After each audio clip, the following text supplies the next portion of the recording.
জলদস্যুর হাতে মুক্ত বাংলাদেশি ২৩ নাবিক দুবাই থেকে দেশে ফিরছেন বিমানে। এটা ছিল চ্যানেল 24-এর করা আজকের প্রতিবেদন।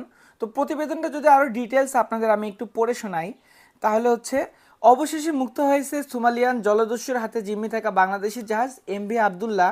জাহাজটিতে থাকা ২৩ জন নাবিকই সুস্থ রয়েছেন।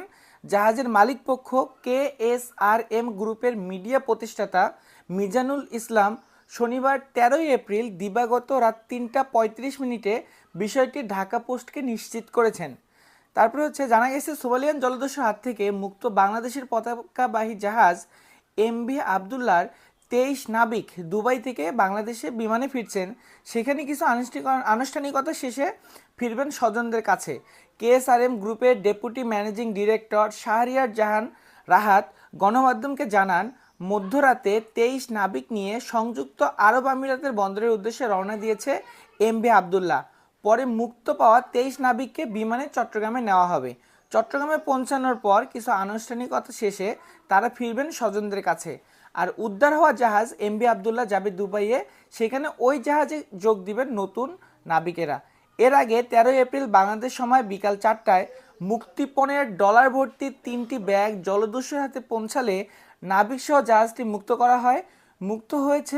মুক্ত হয়ে মধ্যরাতে ২৩ নাবিক নিয়ে সংযুক্ত আরব আমিরাতের বন্দরের উদ্দেশ্যে রওনা দিয়েছে এমভি আবদুল্লাহ। চারপাশে একাধিক আন্তর্জাতিক যুদ্ধ জাহাজ রয়েছে বলেও জানা গেছে। উল্লেখ্য, ১২ মার্চ দুপুরে KSRM মালিকানাধীন এসআর শিপিংয়ে জাহাজটির জিম্মি করে সোমালিয়ার জলদস্যুরা সেখানে থাকা ২৩ নাবিককে একটি কেবিনে আটকে রাখা হয়। আটকের পর জাহাজটি সোমালিয়ার উপকূলে নিয়ে যাওয়া হয়। ৫৮,০০০ মেট্রিক টন কয়লা নিয়ে ৪ মার্চ আফ্রিকায় মোজাম্বিকের মাপুটে বন্দর থেকে যাত্রা শুরু করেছিল এমভি আবদুল্লাহ। তো এখন আমি যদি শর্টকাটে আপনাদের একটু বলে নেই, যেহেতু বাংলাদেশের যে জাহাজটা সোমালিয়ান জলদস্যু দ্বারা তাদের এরিয়া নিয়ে যাওয়া হয়েছিল, এটা আপনারা অনেকেই জানেন, আর জানেন না এরকম মানুষ হয়তো খুব কমই পাওয়া যাবে। তো এই জাহাজটা কবে মুক্ত হবে, নাবিকেরা কবে দেশে ফিরে আসবে, তারা একটা ঈদ করতে পারলো না, ঈদের সময়টা তাদের পরিবার কিভাবে কাটিয়েছে, যেহেতু তাদের পরিবারের আপনজন ছিল ডাকাতদের হাতে। তো এই জিনিসটা আপনারা বুঝতেই পারছেন। তো এর আগে আমি আপনাদের বলে দিয়েছি যে সোমালিয়ান জলদস্যুদের মেইন টার্গেটটাই হচ্ছে টাকা। তারা ডাকাতি করে নিয়ে যাওয়ার পর এর আগে যতগুলো জাহাজে ডাকাতি করেছিল, কোথাও কারোর সাথে কোনো খারাপ বিহেভিয়ার বা তাদের কোনো ক্ষতি করে নাই, বা খুব করলেও সেটা সামান্য পরিমাণে। মানে তাদের পেশাই হচ্ছে এক টাইপের ডাকাতি করা।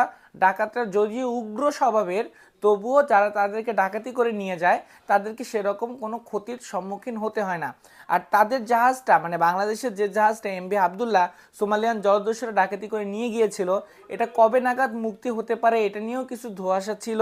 কেউ ক্লিয়ার করে বলতে পারছিল না যে টাকাটা কোন পক্ষ থেকে আসবে, যদিও এক এক সোর্স এক একভাবে খবরটাকে প্রচার করছে। আমি চাচ্ছিলাম যে ট্রাস্টেড কোনো সোর্স থেকে যখন এই খবরটা পাবো আমি আপনাদের সাথে শেয়ার করব। এতক্ষণ আমি যে পার্টটা পড়ছিলাম এটা হচ্ছে চ্যানেল 24-এর করা একটা প্রতিবেদন। এরকম আরও অনেকগুলো খুব বড় বড় নিউজ সোর্স থেকে এই জিনিসটা জানা যাচ্ছে যে জলদস্যুদের হাত থেকে তারা মুক্তি পেয়েছে। তো মুক্তি তো তারা এমনি এমনি পায় নাই, তাদেরকে মুক্তির জন্য মুক্তিপণ দিতে হয়েছে। তো মুক্তিপণ কারা দিয়েছে এই জিনিসটা দেওয়ার জন্য একটা বিমান আগে তাদের জাহাজের উপরে টহল করে সেখানে চেক করেছে যে ২৩ জনই অক্ষত আছে।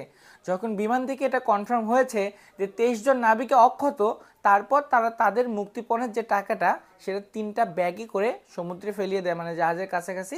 তারপর জলদস্যুরা সেখান থেকে সেই টাকাটাকে কালেক্ট করে নেয়। তো জলদস্যুরা জাহাজকে ছেড়ে দিয়েছে, এই ব্যাপারটা তারা টাকা বুঝে পাওয়ার পর সবাই জাহাজ থেকে তাদেরকে মুক্ত ঘোষণা করে নেমে চলে গিয়েছে তাদের গন্তব্যস্থানে, মানে তারা যেখানে ছিল সেখানে। তো এই জিনিসটাও কতটা সত্য আপনারা হয়তোবা আরও ভালোভাবে বুঝতে পারবেন যদি না এই বাংলাদেশের যে জলদস্যুদের তারা নিয়ে গিয়েছে, তারা যেহেতু কয়েকজন আমার খুবই ক্লোজ, আমি চেষ্টা করব তারা যখনই দেশে আসবে, বা এখন যেহেতু তারা খুব একটা ট্রমার মধ্য দিয়ে যাচ্ছে, এখন তাদেরকে তো বারবার ফোন দিয়ে বা তাদেরকে এভাবে যোগাযোগ করার চেষ্টা করে বিরক্ত করাটা উচিত হবে না।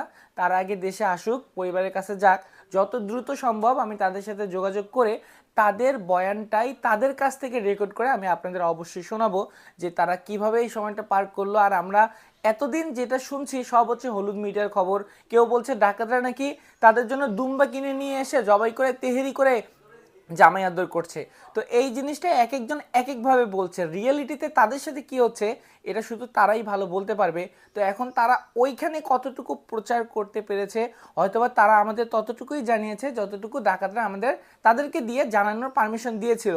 যতটুকু আমরা শুনেছি তার মধ্যে কতটুকু ঠিক কতটুকু ভুল সেটা তারা যখন দেশে ফিরবে তাদের কাছ থেকেই শুনলে আপনারা বাকিটা বুঝতে পারবেন।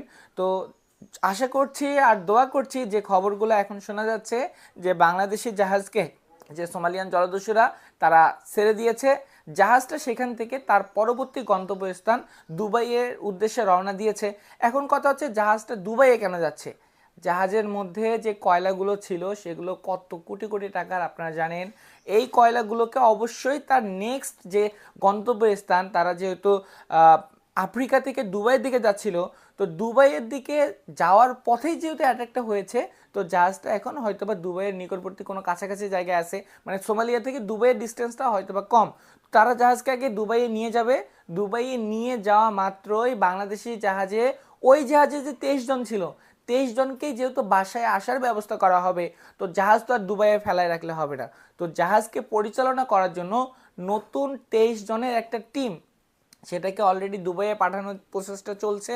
তারা বিমানে করে গিয়ে দুবাইয়ে যাবে, যাওয়ার পর যে 23 জন জাহাজে আছে তাদের প্রত্যেকটা র্যাঙ্কের রিপ্লেসমেন্ট হিসেবে একজন করে জয়েন করবে। তারপর ওই জাহাজে থাকা 23 জন সবাই একসাথে প্লেনে করে বাংলাদেশে ফিরবে। বাংলাদেশে ফেরার পর যেহেতু একটা বিশাল বড় ঘটনা এখানে চলছে, তো এটার কিছু আনুষ্ঠানিক কথা আছে, যেমন কবির স্টিল গ্রুপের সাথে হয়তো বা তাদের কিছু কথা থাকতে পারে, অথবা তাদের সাথে সাক্ষাৎকার নিতে পারে বিভিন্ন সংবাদ মাধ্যম। তো এই আনুষ্ঠানিকতাগুলো শেষ হওয়ার সাথে সাথেই ওই জাহাজে যারা ছিল তারা সবাই তার পরিবারের কাছে ফিরবে। তো আমরা সবাই তাদের জন্য দোয়া করব, যেহেতু তারা একটা ঈদ বা এরকম একটা আনন্দঘন পরিবেশের মধ্যে থেকেও এত একটা খারাপ অবস্থার মধ্যে তাদের দিনগুলো পার করছেন। তো আমরা দোয়া করছি সবাই ভালো থাকুক, আপনারা অনেক বেশি ভালো থাকবেন। এতক্ষণ সাথে ছিলাম আমি হৃদয়। ফেসবুক, ইউটিউব, টিকটক সব জায়গায় সেম নামে আমার পেজ আর চ্যানেল আছে। আমি সবসময় এই জাহাজ কেন্দ্রিক ভিডিওগুলো আপলোড করি যেগুলো আপনারা অনেক বেশি পছন্দ করেন। তো সবাই আমার জন্য অনেক দোয়া করবেন, সবাই অনেক ভালো থাকবেন। ধন্যবাদ, আসসালামু আলাইকুম।